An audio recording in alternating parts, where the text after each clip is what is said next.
Assalamualaikum warahmatullahi wabarakatuh. Halo rekan mahasiswa semua, apa kabarnya? Semoga dalam keadaan sehat selalu.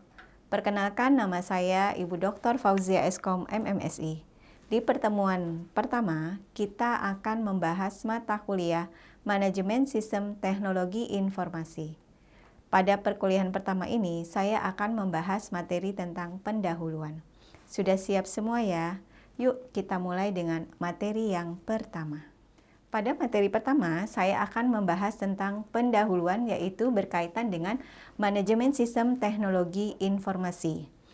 Dalam manajemen sistem teknologi informasi, sumber daya yang kita miliki ada beberapa macam. Di antaranya adalah ada sumber daya fisik dan ada sumber daya konseptual. Yang pertama adalah sumber daya fisik.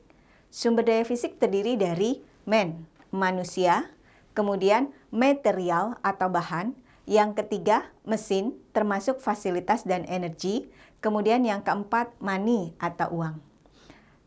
Namun yang berikutnya adalah sumber daya konseptual, yaitu information atau informasi, yang di dalamnya termasuk ada data.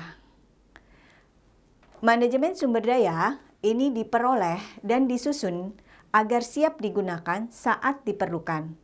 Karena sangat sering proses penyusunan membutuhkan pengubahan suatu bahan mentah menjadi suatu bentuk yang lebih halus atau lebih dimengerti oleh kita, yaitu menjadi sebuah informasi. Dan prosesnya pasti menggunakan sebuah mesin yang harus dilakukan proses pengolahan dari data menjadi informasi. Kemudian yang berikutnya, seluruh aktivitas untuk memperoleh informasi menggunakan seefektif mungkin dan membuangnya pada saat yang tepat. Itu disebut dengan istilah manajemen informasi. Kemudian yang berikutnya, alasan menaruh perhatian pada manajemen informasi. Yang pertama, kegiatan bisnis telah menjadi kompleks. Kemudian yang kedua, kebutuhan komputer telah mencapai kemampuan yang semakin hari semakin baik. Dapat kita lihat di sini ada para pemakai komputer. Di antaranya adalah manajer, non-manajer, orang-orang di dalam organisasi dan di dalam lingkungan perusahaan. Yang berikutnya kita bisa lihat yaitu tingkatan manajemen. Tingkatan manajemen itu terbagi atas beberapa bagian. Yang pertama adalah tingkat perencanaan strategis. Kemudian yang kedua adalah tingkat pengendalian manajemen. Kemudian yang ketiga adalah tingkat pengendalian operasional. Untuk itu akan kita bahas tentang fungsi manajemen. Yang pertama adalah planning, yaitu merencanakan. Kemudian yang kedua adalah organizing, mengorganisasikan.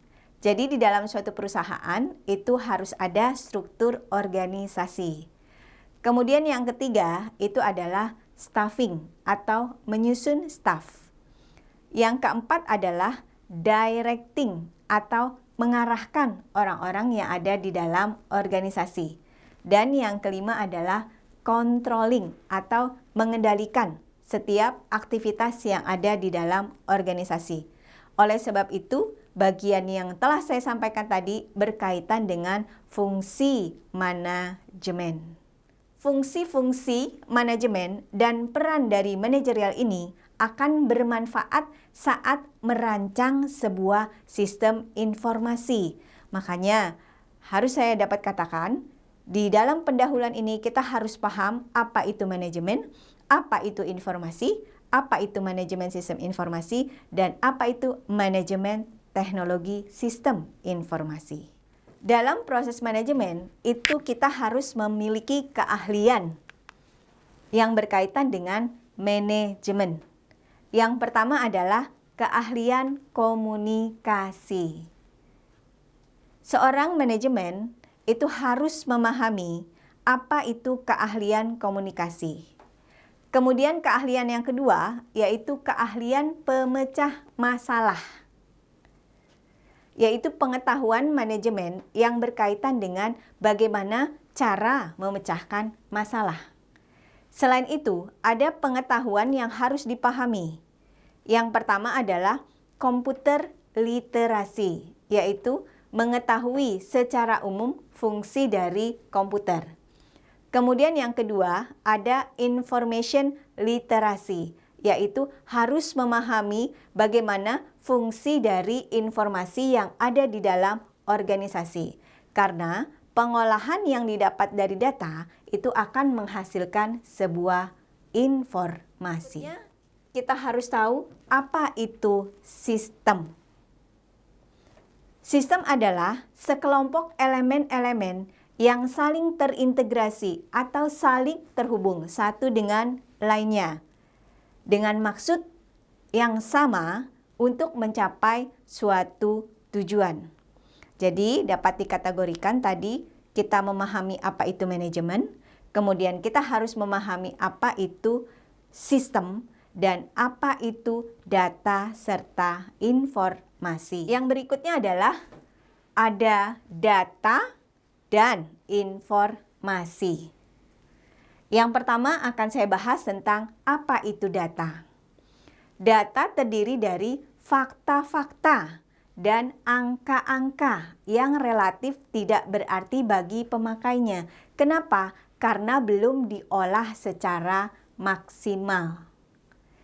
Kemudian ada istilah informasi. Informasi itu adalah data yang telah diolah atau data yang telah diproses dan memiliki arti serta manfaat bagi penggunanya. Kemudian yang berikutnya adalah pengolah informasi, yaitu merupakan salah satu bagian yang ada di dalam proses pengolahan data. Terdiri dari beberapa elemen, yaitu elemen komputer dan elemen non-komputer, serta beberapa kombinasi lainnya. Oleh sebab itu, pengertian data dan informasi sangat penting di dalam manajemen. Baik, demikianlah pertemuan kita pertama, yaitu yang berkaitan dengan pendahuluan. Ada istilah manajemen, ada istilah informasi, ada istilah sistem, dan ada istilah manajemen sistem informasi. Yang pertama, di dalam organisasi atau perusahaan, kita mengenal sumber daya, baik secara fisik maupun secara konseptual. Secara fisik, itu termasuk kategori sumber daya yang secara khas dapat kita lihat, yaitu terdiri dari money, material, mesin, dan sumber daya yang tampak jelas kita lihat. Kemudian sumber daya konseptual yaitu terdiri dari data dan informasi, di mana data dan informasi penting di dalam suatu organisasi atau perusahaan. Kemudian ada istilah yang berkaitan dengan manajemen.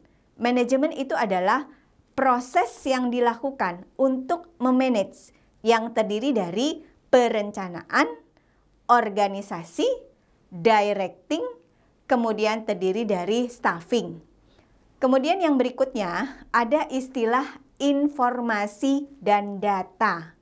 Data merupakan sebuah konsep yang nyata terdiri dari angka, huruf, di mana belum bermanfaat bagi si pengguna.